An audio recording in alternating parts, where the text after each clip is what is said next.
J'ai soif de ta présence, divin chef de ma foi.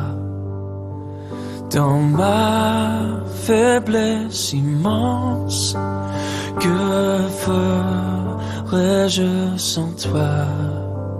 Chaque jour, à chaque heure, j'ai un plaisir de vous rencontrer. C'est vrai que les chants me rappellent, c'est des bons souvenirs. C'est des bons souvenirs quand on a chanté des chants il y a 10 ans, 15 ans, 20 ans. Surtout des chants quand il y a 37 ans, 38 ans, quand j'ai connu le Seigneur. Et ça nous replonge finalement. Ça nous permet de faire un bilan, un aperçu de ce que le Seigneur a fait à travers nos vies. Et aujourd'hui, j'aimerais regarder avec vous une histoire très intéressante qui se trouve dans 1 Samuel chapitre 17. 1 Samuel chapitre 17. Vous savez tous c'est quoi, hein? C'est l'histoire de David et de Goliath, une des histoires préférées des petits-enfants et des grands-enfants, puisque les héros étaient un adolescent de 19 ans.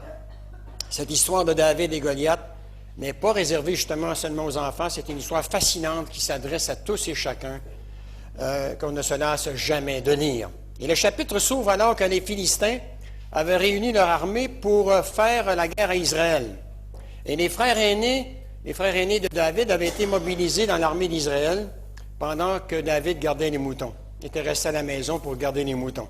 Et Jessé, le père de David, va envoyer David dans la zone de guerre pour livrer de la nourriture à ses frères et s'informer des nouvelles du déroulement de la guerre. Et en arrivant sur le chemin de bataille, David avait trouvé ses frères et le reste de l'armée israélienne effrayés, voire même paralysés par les moqueries d'un géant appelé Goliath, qui venait de la ville de Gath, qui mesurait presque 3 mètres et qui était le champion de l'armée philistine. Alors, le verset 16, il est écrit, il s'avançait matin et soir depuis 40 jours en se moquant de l'armée d'Israël. Versets 23 à 26, tandis que David parlait avec eux, voici que Goliath s'avança entre les deux armées, hors des rangs des Philistins, répétant le même discours insultant sur le Dieu vivant d'Israël. Alors David va l'entendre, et il fut insulté d'entendre les propos du géant Goliath.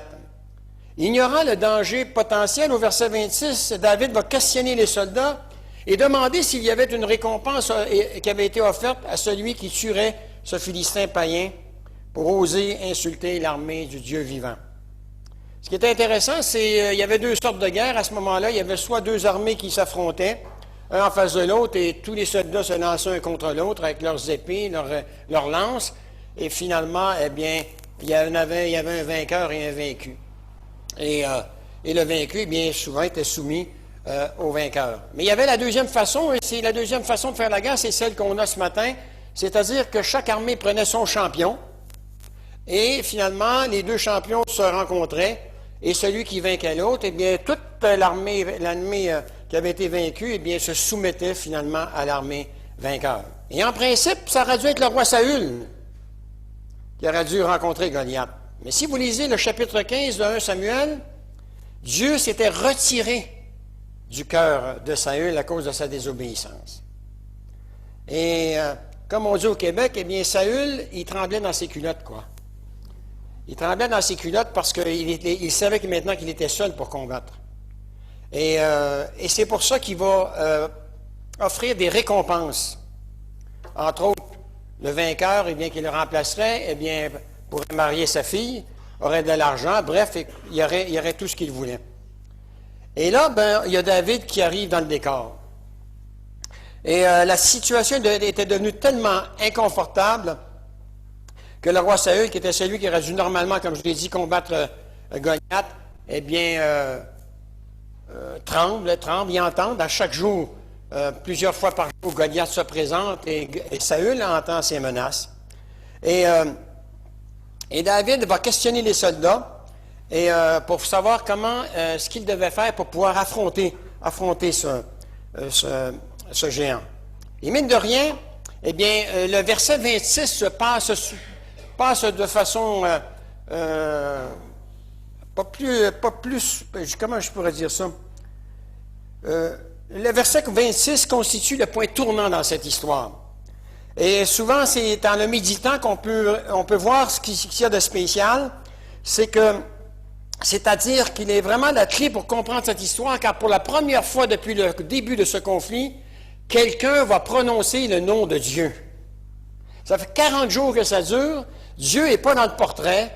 Les hommes, eux autres, ils fonctionnent par la vue, comme on a vu dans le chant, tandis qu'il y a quelqu'un qui arrive et qui fonctionne par la foi. Et pour la première fois, eh bien, il va prononcer le nom de Dieu. Ce sont parmi les premières paroles qui sont citées par David, eh bien, celui-ci va mentionner le nom de Dieu. Essayez d'imaginer maintenant la conversation que David a eue avec les soldats. Est-il possible qu'il leur ait dit, que pensez-vous si on arrêtait de parler de Goliath et que nous commencions à parler de Dieu? Tout le monde se concentre sur Goliath, pourquoi ne pas se concentrer sur Dieu? Tout le monde est fasciné par la puissance que dégage ce géant, pourquoi ne vous laissez-vous pas plutôt fasciner par la puissance qui se trouve en Dieu? Finalement, quelqu'un apparaît dans cette histoire qui se soucie plus de la grandeur de Dieu que de la grandeur de ce géant. Verset 31, tout le monde entendit parler de l'intérêt de David pour cette affaire. Saül lui-même en fut informé. Il fit aussitôt venir David en lui disant, verset 33, qu'il n'était qu'un enfant alors que Goliath était un soldat depuis sa jeunesse. C'est intéressant parce qu'on va tous se retrouver et on devrait tous se retrouver à travers David, bien-aimé. David, on a Jésus comme modèle, mais humainement parlant, on a David aussi qui est un modèle pour nous. Ce garçon-là, il a 19 ans. Et ce garçon-là, il vit pour le Seigneur. Ça ne l'empêchera pas de commettre des péchés. Hein? Il en a commis surtout un que le monde entier l'entend depuis plus de 40 siècles. Hein? Alors voilà. Mais David, il aimait son Seigneur. Et David, ce n'était pas quelqu'un qui fonctionnait par la vue, mais qui fonctionnait par la foi. Et qu'est-ce qui se cache derrière la vue? Ce sont les sentiments. Et souvent, j'ai répété ça souvent quand j'étais pasteur. On oublie souvent que la vie chrétienne, ce n'est pas une question de sentiment, mais c'est une question de foi. C'est pas parce que j'ai levé la main, j'ai pleuré à chaudes larmes, que je suis peut-être né de nouveau. C'est peut-être mes sentiments uniquement qui ont été touchés, mais pas le cœur, pas ce qui se trouve dans le plus profond de mon cœur, la racine du péché, quoi. Hein? Réaliser, non seulement se convertir, mais aussi, se repentir. Et David est un modèle pour nous. Il n'y a rien eu de facile. Hein? Pendant la grande partie de sa vie, il y a un malade qui courait après pour l'assassiner. Il y a un malade qui courait après, qui a comploté pour l'assassiner. Et David, eh bien, heureusement qu'il se fie en Dieu. Heureusement parce qu'il se serait vengé sur David. Mais David reconnaissait que Saül était quand même l'autorité que Dieu avait placée en place.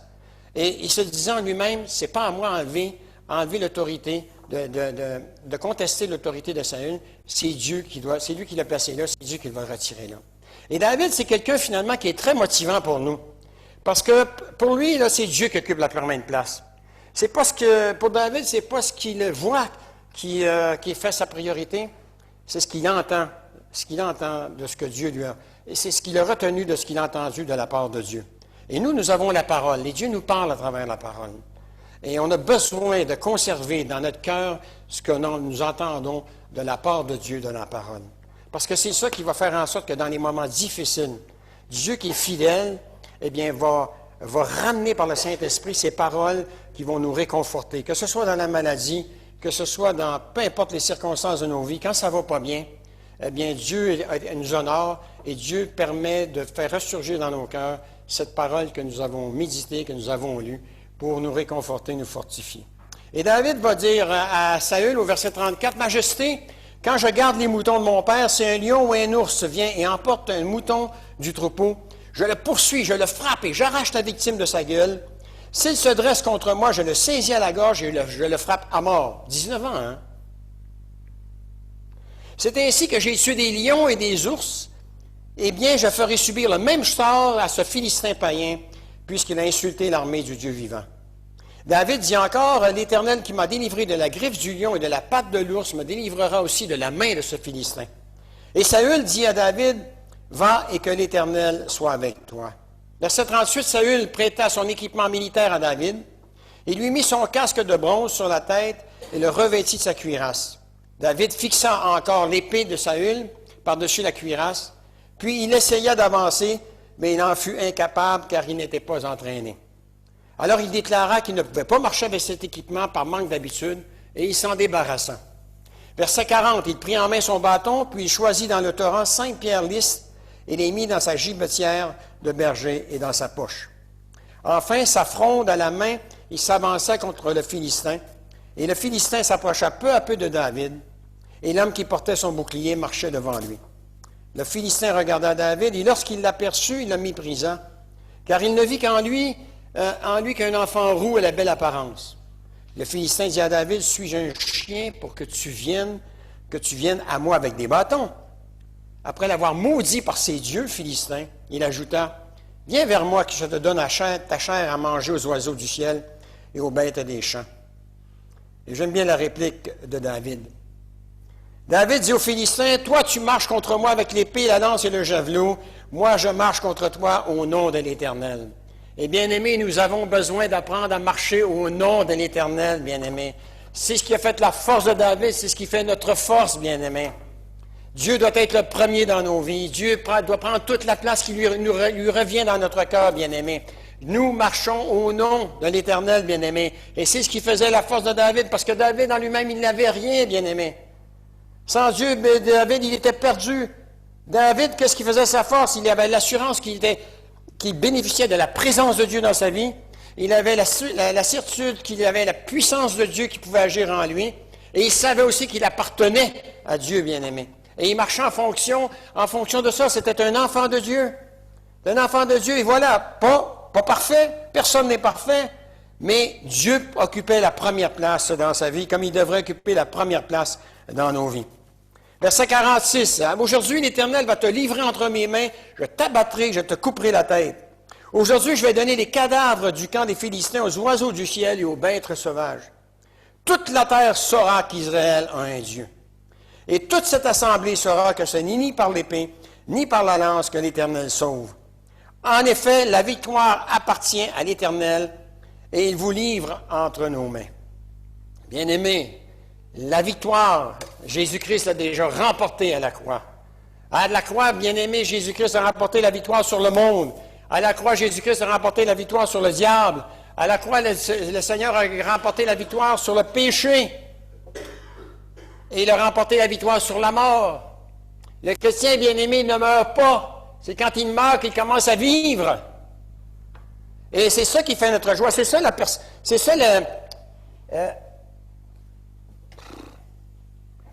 notre espérance vivante, bien-aimé.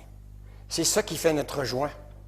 La mort, ce n'est pas la fin de tout pour nous, c'est le commencement d'une nouvelle vie en Jésus pour l'éternité. Bien-aimé, gardons nos yeux fixés là-dessus. Notre frère Ruben a parlé tantôt de ces pays que Dieu attire. En fait, ils n'ont rien préparé. Ce qu'ils ne réalisent pas, ces grands saumons, ces grands orgueilleux, ils sont simplement en train de suivre parfaitement le plan de Dieu. Dans la parole, quand vous lisez la parole, c'est Dieu qui les attire. Dieu leur a donné rendez-vous à toutes les nations. Il va régler ses comptes après avec toutes les nations. Bien-aimés, nous sommes peut-être l'Église qui sera enlevée. Réalisez-vous ça, bien-aimés. Sommes-nous prêts à être enlevés? Il pourvoira à vos besoins selon sa magnifique richesse à travers Jésus-Christ, nous dit l'apôtre Paul. Dieu sait exactement ce que vous avez besoin. Vous avez peut-être des ambitions, mais si elles dépassent celles de Dieu, vous allez vous appauvrir au niveau spirituel, bien-aimés. Dieu sait exactement ce que vous avez besoin pour vous maintenir sur ce chemin étroit qui mène à la vie éternelle, bien-aimés. Souvent, nos ambitions nous amènent sur un chemin large. Et la Bible est claire, un chemin large qui mène à la perdition. Jésus dit dans Matthieu chapitre 6, versets 34 à 31, « Ne vous inquiétez donc pas en disant qu'allons-nous manger, qu'allons-nous boire, qu'allons-nous nous mettre pour nous habiller. Ce sont ceux qui ne connaissent pas Dieu qui recherchent sans arrêt tout cela. Mais votre Père qui est au ciel sait que vous en avez besoin. Préoccupez-vous d'abord du royaume de Dieu et de la vie juste qu'il demande, et Dieu vous accordera aussi tout le reste. Ne vous inquiétez donc pas du lendemain, le lendemain se souciera de lui-même. À chaque jour suffit sa peine. » Et c'est intéressant, écoutez, c'est intéressant ce que Jésus dit là, parce que ça s'adresse à tout le monde, quoi. Pourquoi moi je vis dimanche aujourd'hui, je m'inquiéterais de ce qui va se passer demain, je ne sais même pas si je vais mourir durant la nuit. Pourquoi m'inquiéter pour rien? Pourquoi planifier ce qui va se passer dans ma vie, qui pourrait se passer dans ma vie dans un an, alors que je peux mourir dans un mois? Alors il dit, ne vous inquiétez donc pas pour rien. Commencez d'abord par traverser la journée d'aujourd'hui. Puis si vous avez assez de force demain pour continuer la deuxième, puis que vous êtes encore en vie, bien vous y allez encore pour une deuxième, et trouvez des forces pour la passer, quoi. Et il y a des gens, tu les écoutes parler, mais ils vivent déjà au mois de juin, et là, ils sont en train de planifier des vacances, et là, ils s'inquiètent déjà pour savoir s'ils vont avoir assez d'argent pour partir en vacances, et s'il va y avoir assez de place là-bas où ils vont aller. Alors qu'ils ne savent même pas s'ils vont être encore en vie, bien-aimés. On s'inquiète pour rien. Jésus, c'est pas bête ce qu'il dit, hein? Ce qu'il nous dit là, c'est un enfant de 4 ans capable de comprendre ça, hein? Rappelez-vous, il est ce Dieu qui a nourri 5000 personnes avec 2 poissons et 5 pains. Est-ce qu'il n'est pas capable de vous nourrir à chaque jour, bien-aimés? Il est ce Dieu qui a ressuscité Lazare d'entre les morts. Il est capable de nous guérir, hein, si c'est sa volonté. Il est le Dieu qui accomplit des choses impossibles aux yeux des hommes. Il est le Dieu qui nous sauve de la condamnation éternelle et qui nous donne la vie éternelle. Il est celui, dit Paul, qui rend les hommes justes à ses yeux par leur foi en Jésus-Christ. Et il le fait pour tous ceux qui croient en Jésus. Et il n'y a pas de différence en eux. Hein, merci Seigneur qu'ils ne soient pas racistes. Hein. Merci qu'ils ne sauvent pas les gens en fonction de la couleur de leur peau. Hein. Merci Seigneur qui ne sauve pas les gens en fonction de la langue qu'ils parlent. Hein. Surtout le français, hein, parce que c'est tellement compliqué à apprendre pour quelqu'un qui ne parle pas français. Je pense qu'en haut, au ciel, ça va être le français qu'on va parler. Ça va prendre l'éternité pour apprendre le français pour quelqu'un qui ne le connaît pas. Voilà. Dieu l'a offert en sacrifice afin que par sa mort, le Christ obtienne le pardon des péchés en faveur de ceux qui croient en lui. Bien-aimé, il est notre bon Père céleste. Il est le seul vrai Dieu vivant. Il est le Dieu tout-puissant. Il est l'alpha et l'oméga, nous dit la parole. Nous sommes ses enfants et nous lui appartenons. Merci, Seigneur, de nous avoir adoptés. Merci parce que nous avons un modèle. Le Fils aîné, c'est Jésus, bien-aimé. C'est lui le premier. C'est lui le premier. Il doit rester le premier. Et bien-aimé, et nous embarquons avec lui dans ce merveilleux voyage qu'il nous permet de vivre sur la terre. Voyage, je pourrais appeler ça un pèlerinage, parce qu'on ne sait pas vraiment ce qui nous attend, mais on sait que Dieu veille sur nous. On sait que Dieu est toujours à nos côtés. Certains ont vécu des moments difficiles ces dernières années suite à la pandémie ou à cause de la perte de leur emploi, de la réduction des salaires, de la crise économique, des désastres naturels ou à cause de toutes les horreurs, les horribles nouvelles que nous entendons au quotidien.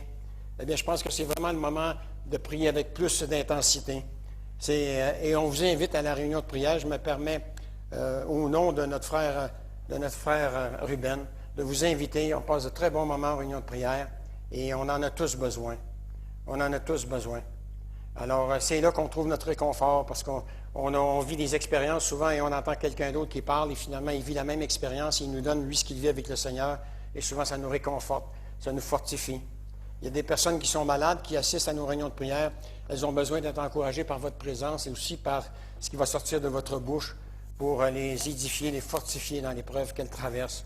Alors, la réunion de prière, peu importe ce qu'on peut faire dans l'Église, bien-aimé, le ministère le plus important dans l'Église, c'est la prière. Sans la prière, l'Église ne va nulle part, bien-aimé. Et je ne suis pas en train de vous mendier, puis vous quêter et vous supplier de venir aux réunions de prière. Si vous ne voulez pas venir, si ce n'est pas intéressant pour vous, vous rendrez des comptes à Dieu. Vous n'avez pas de compte à rendre à Jacques Hudon. Hein?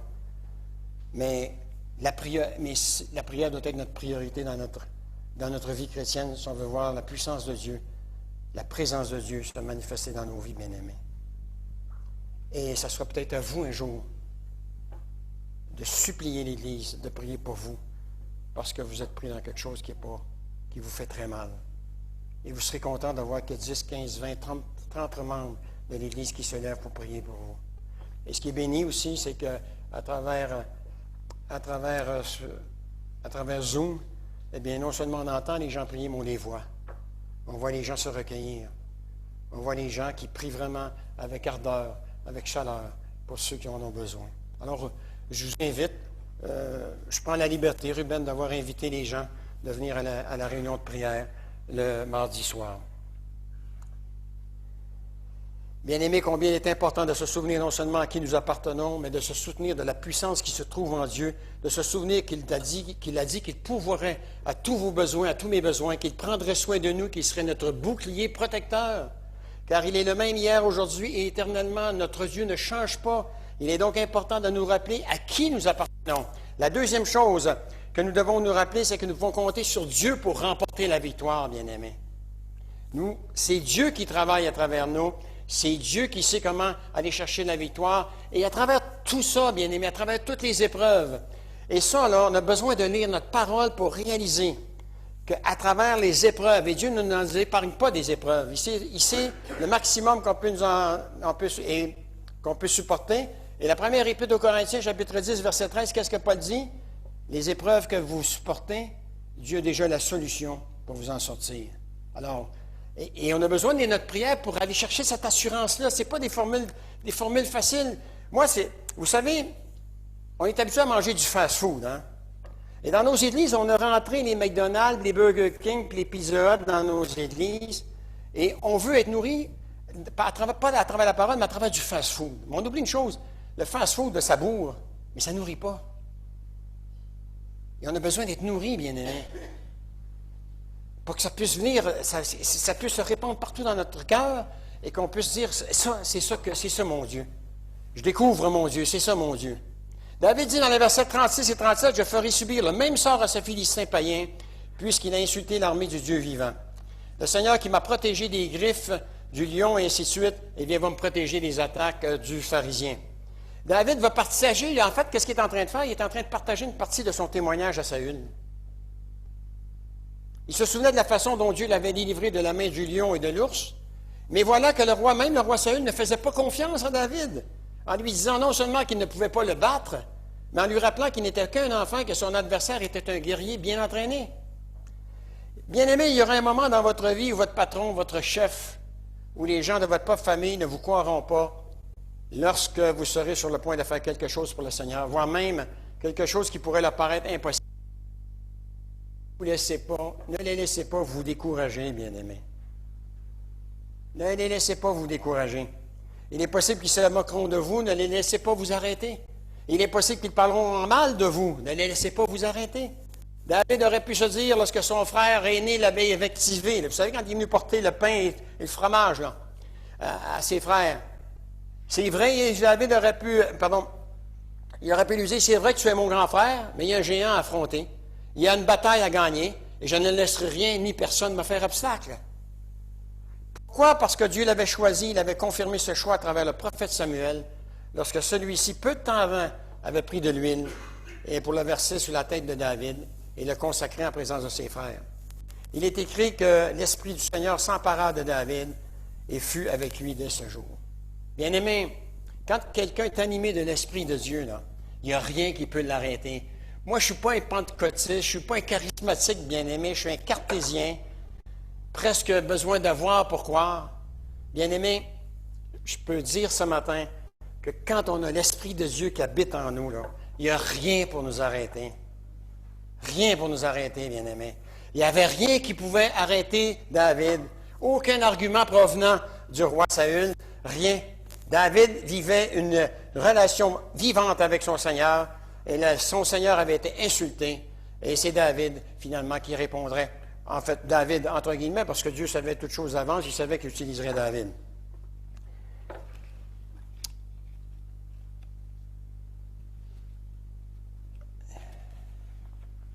David savait que si le Seigneur était avec lui, il n'avait pas à avoir peur. Il pouvait affronter n'importe quel géant et le neutraliser. Bien-aimés, nous sommes appelés à imiter le comportement de David. Il ne s'est pas appuyé sur les mauvais conseils de l'homme, il ne s'est pas appuyé sur l'épée et le bouclier de l'armée. Sa seule confiance et sa seule dépendance se trouvaient en Dieu. Et les Israélites voyaient, ce que les Israélites voyaient jusqu'à quel point Goliath était grand, tandis que David voyait jusqu'à quel point Dieu est encore plus grand que de Goliath, bien-aimé. Il se souvenait que tout est possible à celui qui croit, car rien n'est impossible à Dieu. Bien souvent, nous avons tendance à compter sur nous-mêmes, sur nos capacités, sur nos connaissances, mais Dieu veut que nous dépendions sur lui. Et ça, c'est difficile à briser, bien-aimés. C'est tellement difficile à briser parce qu'on nous donne des habitudes à prendre quand on est jeune. Et quand on continue à les garder quand on est adolescent, puis on les continue à les garder quand on les développe même, quand on est adulte. Et c'est difficile parce qu'il y a des habitudes qui sont en contradiction avec ce que Dieu nous demande. Et c'est tellement difficile d'abandonner ces choses-là. Alors que si on pouvait voir ce que Dieu voit, eh bien, on verrait qu'on paye un grand prix de ne pas vouloir abandonner certaines mauvaises habitudes qui attristent le cœur de Dieu, bien-aimé. Voilà. Bien souvent, l'auteur des Proverbes nous dit au chapitre 3, versets 5-6, « Ne te fie pas à ta propre intelligence, mais place toute ta confiance dans le Seigneur. Appuie-toi sur lui dans tout ce que tu entreprends et il guidera tes pas. Ne comptons pas donc uniquement sur nos propres capacités, car nous risquons de connaître de lourdes défaites et de sombrer dans le découragement. Lorsque quelqu'un construit sa vie sur sa carrière, sur son entreprise, sur sa famille, sans dépendre de Dieu, Jésus dit de lui, verset 26 dans Matthieu chapitre 7, qu'il ressemble à un homme insensé qui a bâti sa maison sur le sable. La pluie est tombée, les rivières ont débordé, la tempête s'est abattue sur cette maison et elle s'est écroulée. Sa ruine a été complète parce que sa maison était construite sur de mauvaises fondations. Bien-aimé, à quoi sert-il à un homme de gagner le monde s'il perd son âme? Nous sommes appelés à faire en sorte que notre dépendance totale soit Dieu seul et construire notre vie sur le fondement solide en Jésus-Christ. Notre rôle consiste à abandonner entièrement notre vie entre les mains de notre Dieu Tout-Puissant, à dépendre entièrement de lui et à lui obéir. Le rôle de Dieu consiste, lui, en retour, à nous protéger, à participer au combat avec nous et à nous donner la victoire afin qu'il manifeste sa gloire à travers nous. Une fois, j'étais avec mon père spirituel, il y avait quelqu'un, on évangélisait, puis j'étais jeune chrétien. Il voulait me montrer comment faire et tout ça, m'entraîner. Et il y a un gars qui a commencé à m'insulter parce que j'étais jeune dans la foi, tu vois, et tu es facilement influençable, des fois facilement intimidant. Et moi, j'ai bien aimé sa réplique. Il dit, « Écoutez, monsieur, faites attention, il ne savait pas c'est qui, ça. Vous ne connaissez pas son père. Hein? Son père, c'est quelqu'un de très important. Son père commence à intervenir, vous risquez d'avoir des problèmes. Mais il parlait de mon Père céleste, quoi. Et il l'a dit tellement avec conviction que le monsieur a reculé. Hein? Il a commencé à me respecter en tant que jeune chrétien. Bien-aimé, on est du côté du vainqueur, bien-aimé. On est du côté du vainqueur. Vous êtes amen à ça? Ah, voilà, parfait.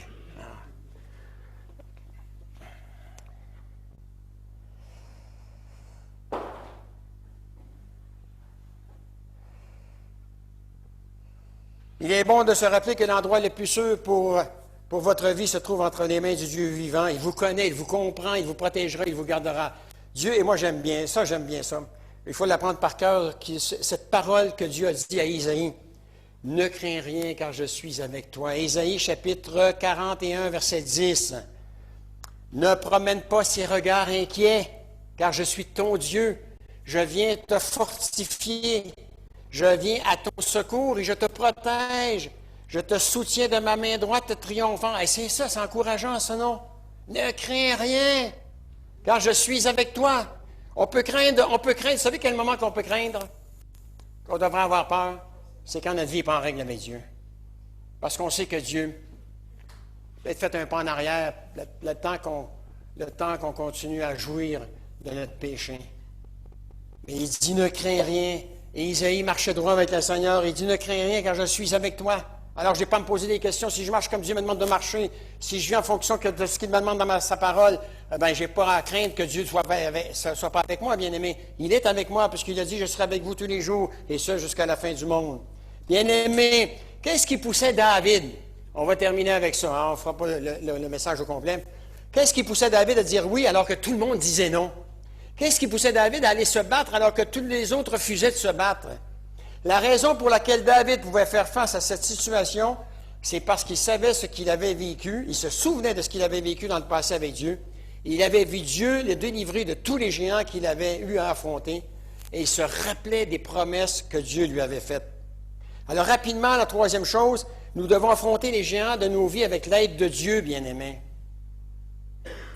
Versets 45, 46, 47, 48, 50, jusqu'à 51, vous lirez ça à la maison, bien-aimés. Vous lirez ça à la maison, on n'a pas le temps ce matin. Mais voyez-vous, la beauté de cette histoire la beauté de cette histoire, c'est que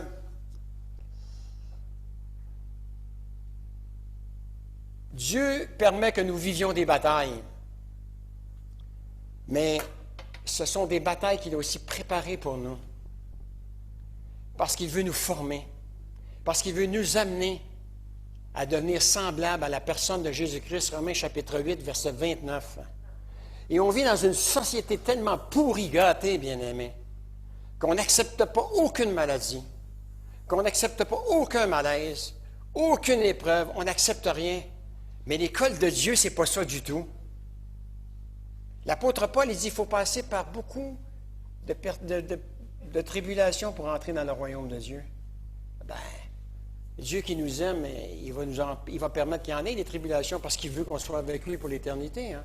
S'il ne nous aimait pas, bien-aimés, ni vu ni connu, rien ne vous arriverait.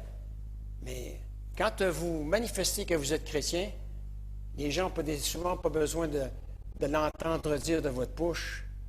C'est bizarre, on doit dégager une odeur qui pue pour les gens qui sont en train de mourir sans Dieu, mais il y a des gens qui le réalisent. Ils te disent, toi, tu es différent du monde, tu es différent des autres, toi. Ou toi, tu ne parles pas comme les autres, toi. Et ainsi de suite. Et bien-aimé, Dieu veut se glorifier à travers ça, hein? À travers nos imperfections, à travers nos maladresses. Dieu est capable de faire en sorte de manifester sa gloire à travers ça. Alors, je ne sais pas finalement ce que vous vivez, ce que vous allez affronter aujourd'hui, mais je sais que le monde sera confronté, que vous serez confronté à un géant, peu importe lequel. Et peu importe ce que vous allez vivre, je vais terminer avec ça, peu importe ce que vous allez vivre, bien-aimés, ne pensez pas que Dieu vous permet de vivre plus de choses difficiles que d'autres. Dieu vous connaît, il sait exactement ce que vous avez besoin de vivre. Et j'aimerais vous dire une chose, il n'y a pas juste Ruben, il n'y a pas juste Luc, il n'y a pas juste les gens du conseil qui sont appelés à servir pour le Seigneur, bien-aimé. Vous avez un appel sur votre vie. Vous êtes dans l'Église pas pour rester comme des statues, mais pour être des membres actifs au sein de l'Église, pour les aider afin qu'ils puissent continuer à s'occuper de vous, à vous encourager et vous faire prospérer finalement, à vous faire progresser dans la connaissance et dans la foi en Jésus-Christ. Bien-aimés, les serviteurs aujourd'hui, il n'y en a pas beaucoup. Il y a une pénurie. Il y a une pénurie. Quand vous entendez le nombre de pasteurs qui manquent, de serviteurs de Dieu qui manquent en France, ça fait peur. Ça dépasse les 1000, hein? Ben, il y a des églises, quand le pasteur va prendre sa retraite, qui vont se retrouver toutes seules, mais pendant combien d'années? Voilà. Alors, si on veut prolonger finalement leur ministère, ils ont besoin d'aide, ces gens-là. Ils ont besoin non seulement de vos prières, mais ils ont besoin aussi de votre soutien physique, et ainsi de suite. Alors que Dieu puisse, à travers cette histoire de David, vous dire que des David, Dieu va enlever d'autres aujourd'hui. Des gens qui ont les yeux fixés sur le Seigneur Jésus. Des gens qui croient encore que Dieu a la même capacité qu'il avait avant d'accomplir des miracles. Et des gens qui croient que Dieu va accomplir aussi ces miracles aujourd'hui à travers eux. Et les miracles à travers vous, ce n'est pas de donner la vue à des aveugles, ce n'est pas de rallonger des bras à ceux qui n'en ont pas, c'est d'amener des gens, de passer de la mort à la vie, de faire en sorte qu'ils puissent naître de nouveau en proclamant le message de l'Évangile, bien-aimé. C'est ce à quoi Dieu vous appelle dans un premier temps. Et pour le faire, eh bien, pour toucher les gens, on doit être aussi des modèles. Qu'est-ce qui faisait la crédibilité de Jésus-Christ? C'est que ce qu'il prêchait, il le mettait en pratique. Et une parole qui a été confrontée, qui devait avoir été très difficile pour lui, il nous a dit, « Aimez vos ennemis, priez pour ceux qui vous persécutent. » Sur la croix, alors que tout le monde se moquait de lui, la foule, les prêtres, les soldats, il a dit, « Père, pardonne-leur, car ils ne savent pas ce qu'ils font. » Ça, c'est quelqu'un qui met en pratique ce qu'il prêchait. Voilà pourquoi Jésus attire encore des gens à lui. Il n'a jamais tué personne pour que les gens se convertissent à lui. Il est mort pour que les gens puissent se convertir à lui. Et il est ressuscité maintenant, bien-aimé. Il est vivant. Et voilà votre espérance vivante. Amen. En attendant son retour, eh bien, gardons les yeux par en haut, vers le haut, parce que c'est de là que le Seigneur vient. Et que vous ayez tous l'espérance dans cette église ce matin, dans cette salle, qu'un jour, nous nous retrouvons tous ensemble pour louer, glorifier le Seigneur et le servir. Amen.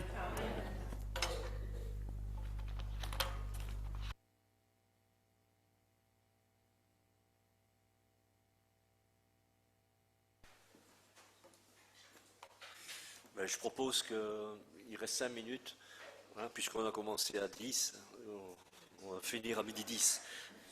Que l'on chante le 132 dans la présence du Seigneur et des paroles qui encadrent bien et qui supportent ce que Jacques a partagé ce matin dans son message, un chant qui est aussi engageant. Veux-tu briser du péché le pouvoir? La force est en Christ, si dans ton cœur tu veux le recevoir, la force est dans le sang de Christ. On le connaît, donc voilà, et on se quitte avec ces paroles-là, on les chante. À dimanche prochain, et que Dieu vous bénisse les uns et les autres, chacun. On peut se lever, comme ça on est prêt pour se mettre en route.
T'es parti en freestyle après?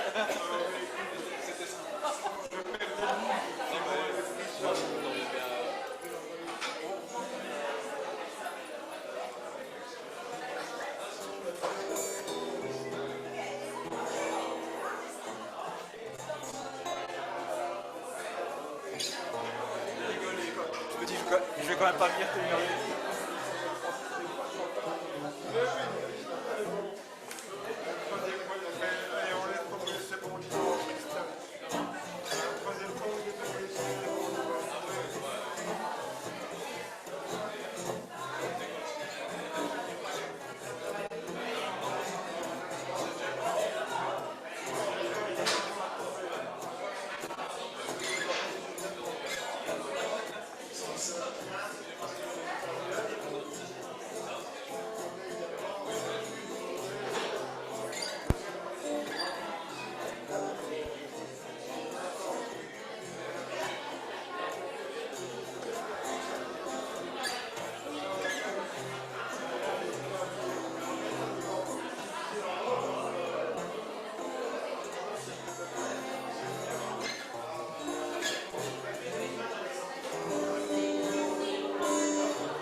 sous la pression, sous la tension. Tu fais